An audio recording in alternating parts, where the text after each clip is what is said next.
Welcome to thoughts Cookhouse. இன்றைக்கி நம்ம பாரம்பரியமான சக்கரை பொங்கல் எப்படி செய்கிறதுன்னு பார்க்கலாம். இதுக்காக ஒரு கப் பச்சரிசி ஒரு பவுலில் எடுத்திருக்கேங்க.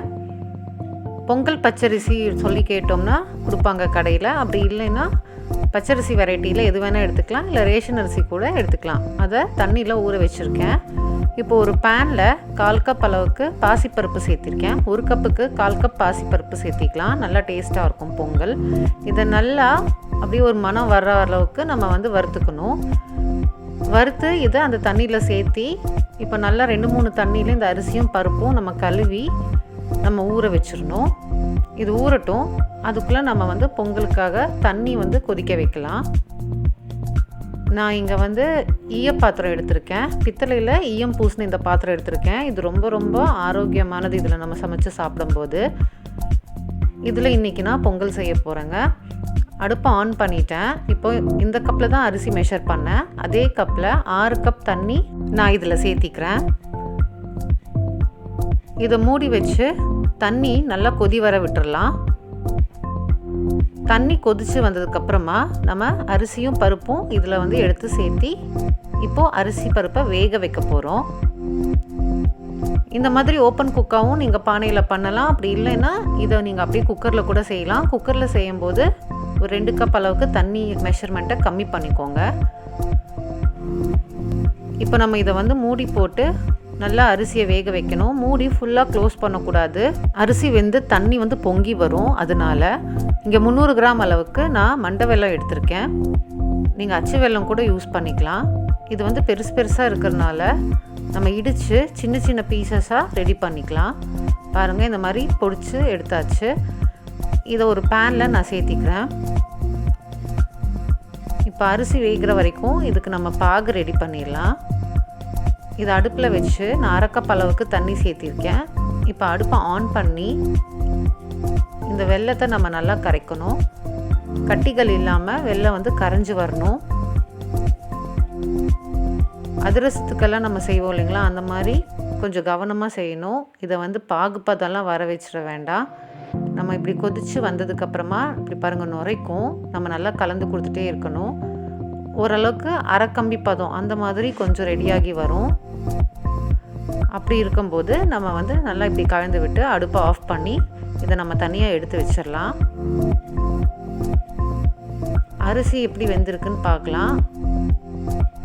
நம்ம ஒரு அரிசி எடுத்து மசிச்சு பார்த்தோன்னா தெரிஞ்சிடும். பச்சரிசி சீக்கிரமாகவே வெந்துடும். பாருங்கள், இப்போவே நல்லா வெந்து வந்துருச்சு. இப்போ இந்த பானையில் பார்த்திங்கன்னா தண்ணி கொஞ்சமாக இருக்குது. கொஞ்சம் இந்த தண்ணி வத்துற அளவுக்கு நம்ம வேக விட்டுட்டு இப்போ 1 கப் அளவுக்கு நான் இங்கே பசும் பால் சேர்த்திக்கிறேங்க.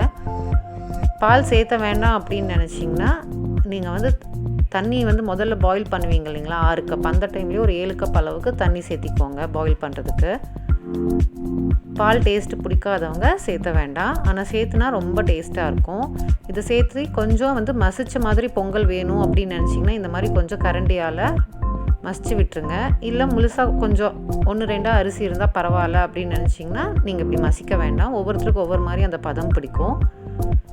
அவ்வளோதான். இப்போது நம்ம வெள்ளைப்பாக ஒரு வடிகட்டியை வச்சு நம்ம இதில் வடித்து சேர்த்திக்கலாம். ஏன்னா அதில் கொஞ்சம் கொஞ்சமாக குப்பை இருக்கும், ஏதாவது சின்ன சின்னதாக.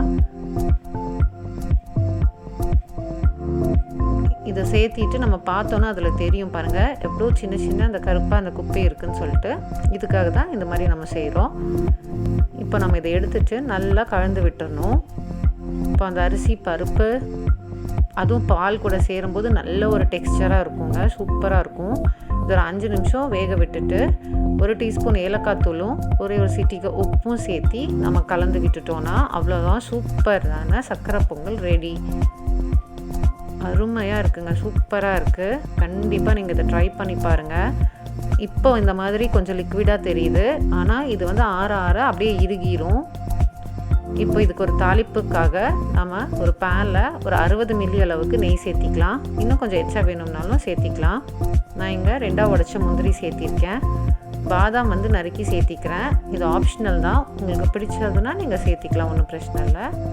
இது கூட நம்ம திராட்சை பழத்தை சேர்த்தி ஃப்ரை பண்ணணும். கொஞ்சமாக முந்திரி பாதாம் ஃப்ரை ஆனோடனே உலர் திராட்சையை நம்ம சேர்த்திக்கலாம். ஏன்னா அது சீக்கிரமாக கரிஞ்சிரும் இல்லைங்களா, அதனால பாருங்கள் இந்த மாதிரி கோல்டன் கலரில் வந்துருச்சு. இப்போ அடுப்பு ஆஃப் பண்ணி நம்மளோட இந்த பொங்கல் கூட இதை சேர்த்தி நல்லா கலந்து விட்டுடலாங்க.